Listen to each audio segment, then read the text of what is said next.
দিনের দোয়া সবচেয়ে উত্তম দোয়া। নবী আকরাম সাল্লাল্লাহু আলাইহি ওয়াসাল্লামের স্পষ্ট একটি হাদিস রয়েছে সুনান তিরমিজির মধ্যে এবং সিলসিলাতুল আহাদিস ও সাহিহার মধ্যে আল্লামা আলবানী রাহমাতুল্লাহ আলাইহি হাদিসটি নিয়ে এসেছেন। রাসূলুল্লাহ সাল্লাল্লাহু আলাইহি ওয়াসাল্লাম তিনি বলেন, খায়রুদ দুআই দুআউ ইয়াউমি আরাফা, সকল দুয়ার শ্রেষ্ঠ দোয়া হচ্ছে আরাফার দিনের দোয়া। ওয়া খায়রু মা কুলতু আনা ওয়ান নাবিয়্যুনা মিন ক্বাবলি, শ্রেষ্ঠ জিকির যা আমি পাঠ করেছি এবং আমার পূর্বে যে সমস্ত নবীগণ এসেছেন তারাও পড়েছেন, সেটি হচ্ছে লা ইলাহা ইল্লাল্লাহ ওয়াহদাহু লা শারীকা লাহু লাহুল মুলক ওয়া লাহুল হামদ ওয়া হুয়া আলা কুল্লি শাইইন কাদির। তাহলে আরাফার দিনে আমরা কোন দোয়াটি বেশি বেশি পড়ব?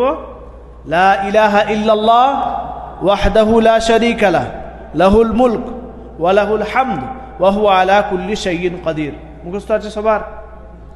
তো এই দোয়াটি পড়তে হবে। আরাফার দিনের সব থেকে উত্তম জিকির হচ্ছে কি? দোয়া করা, জিকির করা। আর এই জিকিরগুলোর মধ্যে সব থেকে উত্তম জিকির হচ্ছে রাসূল সাল্লাল্লাহু আলাইহি ওয়াসাল্লাম উল্লেখ করলেন যে এই দোয়াটি রাসূল সাল্লাল্লাহু আলাইহি ওয়াসাল্লাম পড়তেন।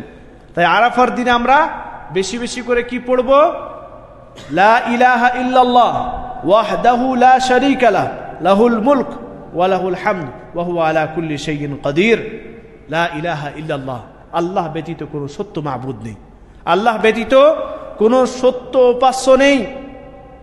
লা ইলাহা ইল্লাল্লাহ, এটা যখন আপনি বলবেন তখন আপনার অন্তর থেকে একটা ঈমানি অনুভূতি জাগবে।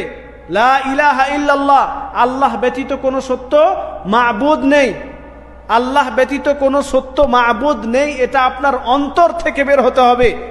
যেন আপনি লা ইলাহা ইল্লাল্লাহ বলছেন মানে এটা আপনি স্বীকার করছেন, আপনি বলছেন যে আল্লাহ ব্যতীত কোনো সত্য মাবুদ নেই। ওয়াহদাহু লা শারীকা লাহু, তিনি একক অদ্বিতীয়, তিনার কোনো অংশীদার নেই, তিনার কোনো শরীক নেই। লাহুল মুলক, তারই রাজত্ব।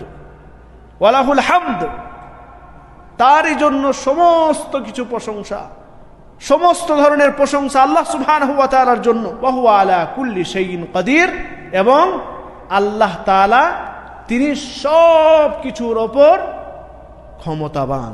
কাদির, আল্লাহ সুবহানাহু ওয়া তাআলা তিনি সব কিছুর ওপর ক্ষমতাবান, সব কিছু দিক থেকে, সব কিছু দিক থেকে আল্লাহ সুবহানাহু ওয়া তাআলা হচ্ছেন সবার উপরে ক্ষমতাবান। এটা আপনার অন্তর থেকে বের হতে হবে।